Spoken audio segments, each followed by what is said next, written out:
Assalamualaikum warahmatullahi wabarakatuh. Halo teman-teman, apa kabar kalian semuanya? Mudah-mudahan kalian pada sehat ya. Amin. Kembali lagi sama saya Abdul Fattah Arifin dan kali ini kita akan mengupdate kondisi terkini pembangunan proyek 942 DKI Jakarta ya. Ini adalah salah satu upaya pemerintah kita dalam mengendalikan banjir di Jakarta. Kita ketahui ya teman-teman, di Jakarta itu ada 3 hal mendasar yang menyebabkan banjir di Jakarta.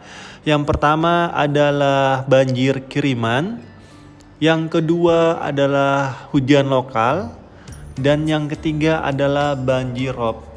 Dan ketiga hal ini pemerintah kita, baik pemerintah pusat maupun pemerintah daerah telah berkolaborasi ya dalam menyelamatkan wilayah Jakarta teman-teman. Untuk banjir kiriman, pemerintah kita sudah mengantisipasi dengan pembentukan bendungan Ciawi Sukamahi yang bisa mereduksi aliran yang akan masuk ke Jakarta sebesar 30% dan ini merupakan proyek nasional ya teman-teman dan sudah diresmikan oleh Presiden tercinta kita yaitu Pak Joko Widodo. Dan untuk hujan lokal itu diantisipasinya dengan menggunakan proyek 942 milik Pemprov DKI Jakarta ya teman-teman, yang digadang-gadang insya Allah menjadi salah satu solusi terbaik dalam penanganan banjir di Jakarta. Dan termasuk pembuatan sodetan Kali Ciliwung ya untuk memindahkan aliran deras Kali Ciliwung sebesar 10% menuju ke banjir kanal timur.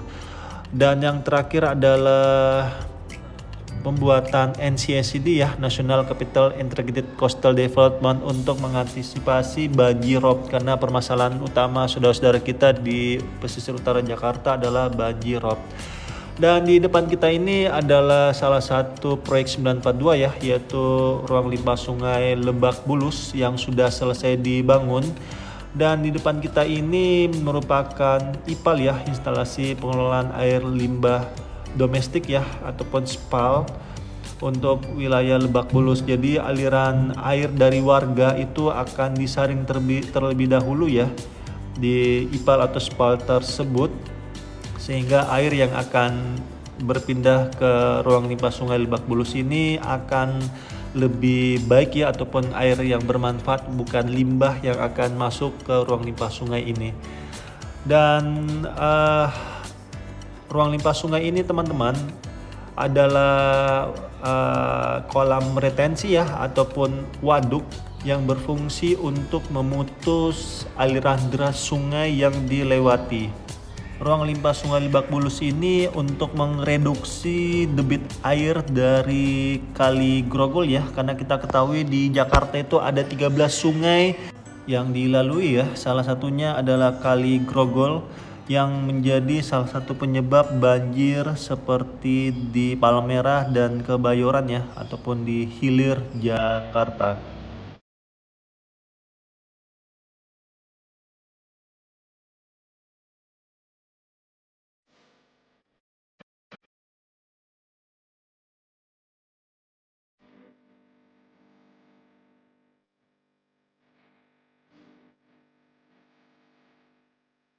Di depan kita ini adalah inletnya ya, dan ini adalah bukti bahwa tempat ini merupakan kolam retensi ataupun waduk untuk memutus aliran deras sungai ya. Dan di depan ini menggunakan sistem overflow.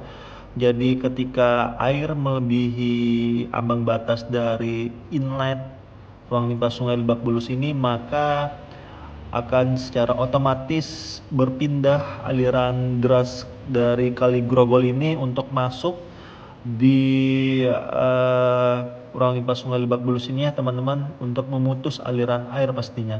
Dan di sisi kanan ini setahu saya ini spillway ya.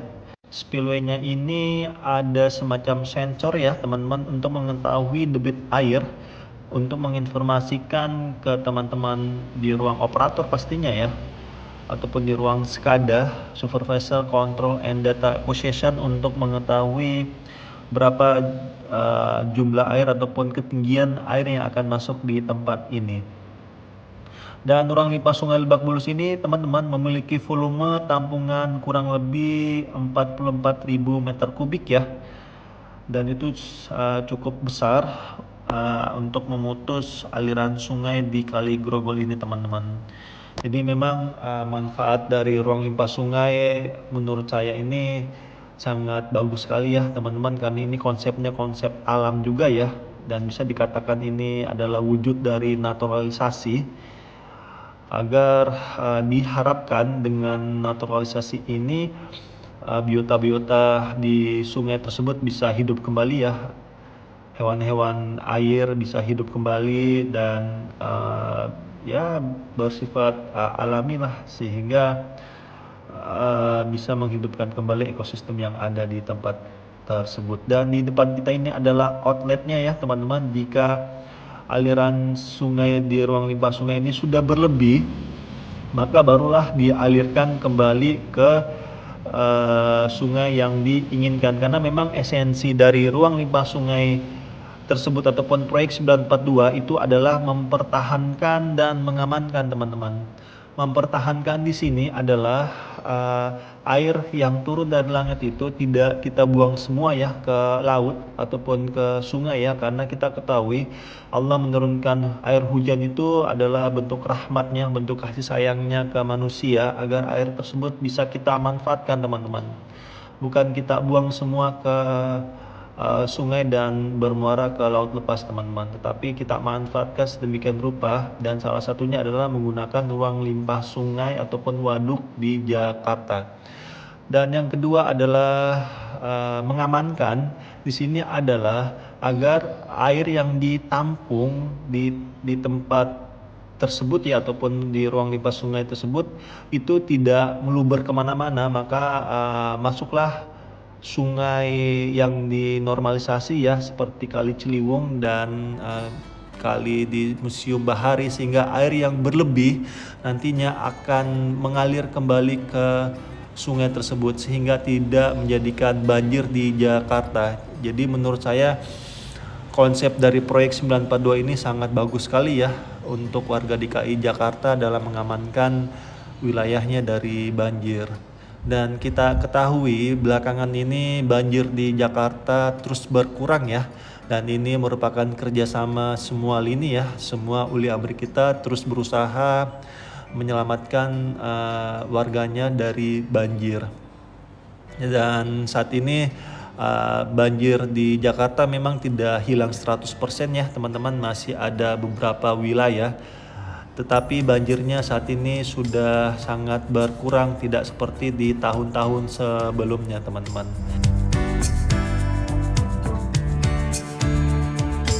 Dan saat ini Pak PJ Heru sedang giat-giatnya ya teman-teman, berusaha untuk menghilangkan banjir di Jakarta melalui salah satunya adalah sangat masif pembangunan sumur serapan ya, yang kita ketahui sumur serapan ini sangat bagus sekali dalam mengantisipasi banjir di Jakarta.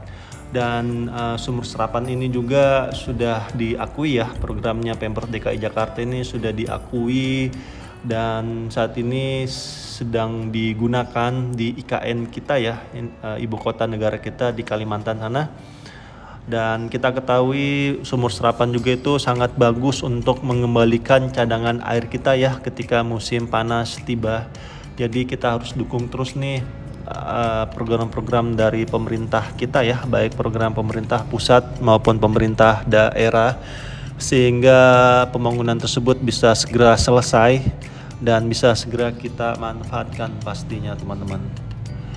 Oke, saat ini saya akan mengajak kalian menuju ruang terbuka hijau ya, ataupun RTH ya. Jadi sebelumnya kan itu ruang limpah sungai RLS, kalau sekarang RTH. Oke, kita ketahui juga ya, ruang terbuka hijau ini sangat bermanfaat juga ya untuk menyerap aliran hujan ya yang turun dari langit.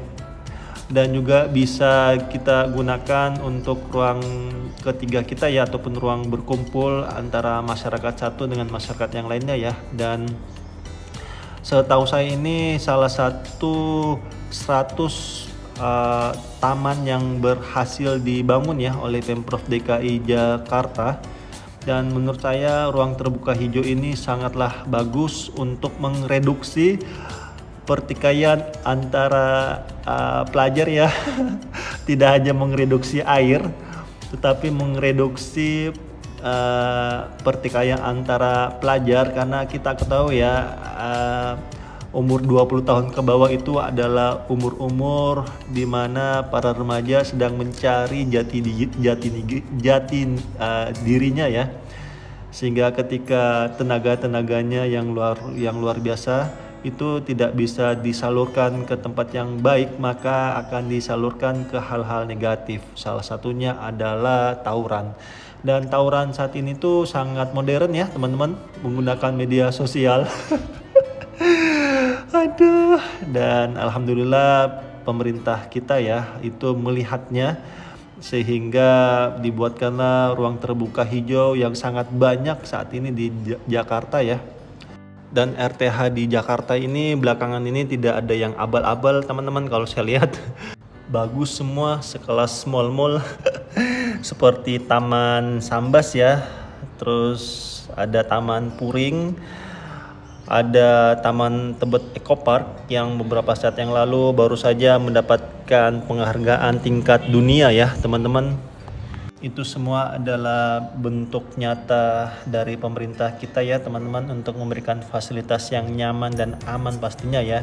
Dan tentunya semua fasilitas yang dibuat oleh pemerintah kita wajib menjaganya, karena pemerintah itu hanya bisa memberikan fasilitas ya, dan tetap masyarakatnya lah yang harus sadar diri dan menjaganya teman-teman. Karena mau sehebat apapun pemerintah kita, tapi kitanya tetap kurang menjaganya, maka semua itu akan percuma yang dibuat teman-teman. Sudah, itu saja yang bisa saya sampaikan, dan terima kasih untuk para pemimpin negeri ini yang terus berusaha memberikan fasilitas yang nyaman dan aman untuk rakyatnya. Dan terima kasih untuk bapak-bapak dan ibu-ibu yang sudah purna tugas. Jazakumullah khairan. Kita jangan sampai lupa teman-teman jasa-jasa orang-orang terdahulu kita. Karena suatu bangsa yang besar itu adalah bangsa yang selalu menghargai jasa-jasa orang-orang terdahulunya. Karena adanya pembangunan saat ini pun pasti ada orang-orang terdahulu atas kebijakannya, sehingga pembangunan tersebut ada hingga saat ini. Dan hindarkan ujaran kebencian, hindarkan maki-makian, karena semua itu yang akan memecah belah bangsa ini. Berikanlah kritikan dan saran kalian ke pemerintah dengan cara yang baik agar lebih mudah diterima teman-teman. Karena kita pun kalau dinasihati dengan cara yang kasar, maka nasihat tersebut akan sulit kita terima teman-teman. Karena di atas ilmu itu ada namanya adab. Ilmu tanpa adab pasti beringas. Itu aja yang saya bisa sampaikan, dan akhir kalam saya Abdul Fattah Arifin mohon undur diri. Assalamualaikum warahmatullahi wabarakatuh. Indonesia maju.